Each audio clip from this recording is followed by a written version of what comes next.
Alexander, thank you so much for joining us. Now, you're on the ground. What is the mood like in the country at the moment? We're quite frantic here with worry that there will be some escalation there. But is that what they're feeling on the ground there?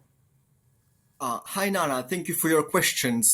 On the ground here in Kyiv, the people are really, really quiet and calm because we are used to living with these threats from the Russia since 2014. Already we got parts of our country occupied, and these ongoing media messages and the threats from the Russian authorities, like direct threats to the Ukrainian sovereignty. So the people are really calm. But the Kyiv mayor, according to the last reports since the late evening yesterday, he stated that they issued the plan for the evacuation from Kyiv, just in case of one of the plans of Russia to invade Kyiv, the capital of Ukraine, the huge city around 3 million people living in.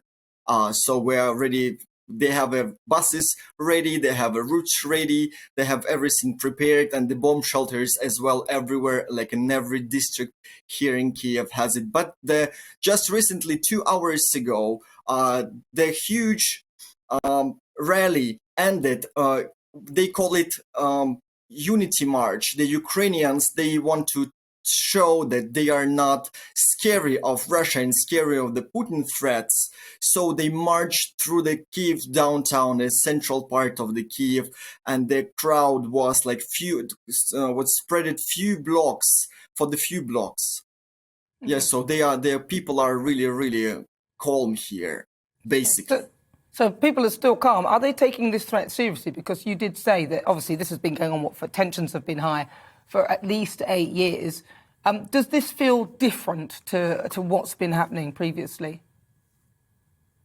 They feels different since the amount of messages, amount of the tones and the rhetoric from the Russian side, from the Western partners and allies, from the NATO, from United States, from the European Union, and from the UK as well. So it looked like a situation when it was like last huge battle in Ukraine in February 2015. So this almost 7 years already.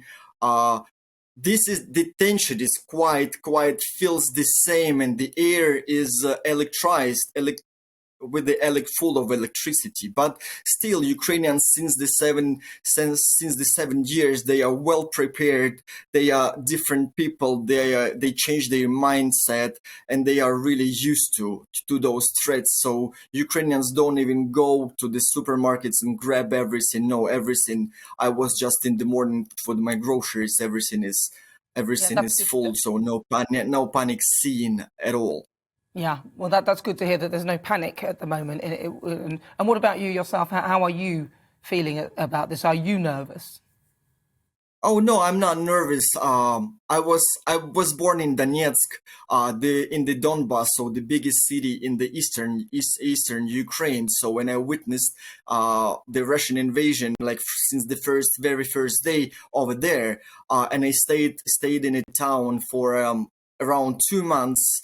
So I was doing undercover reports from the governmental building, which were captured by the Russian troops, but not the Russian troops. The little green men, we were calling them that time. So because they didn't have any chevrons or anything on them. And so I'm staying in Kyiv basically, yes. And for sure, like to report, to do my job, and to inform all of the people, all my readers, our readers, and maybe also your audience as well. Of course. Now, Alexander, I want to ask you very briefly. Now, obviously, NATO are sort of getting involved. Do you think that NATO is giving you enough support at the moment? NATO is giving a lot of support to us, like. Especially United States and United Kingdom, basically, yeah. And thank you for NLAWs from the London, which provided us. But it's not enough. You know, there are like rumors circulating on the media that the Russians will take the Kyiv within 48 hours. Yeah, of course they can take bomber jets and fighter jets here. Yeah, but so it will be easily for them because we don't have air defense systems. Like our air defense systems are S-300, and it's old-fashioned, like machines should be like in museum, but not to protect the air and the sky of the country, huge country like Ukraine is. We need like something like a Patriot. Yeah, and I suppose that's the sort of protection that NATO could potentially provide you from the ground, but not on the ground.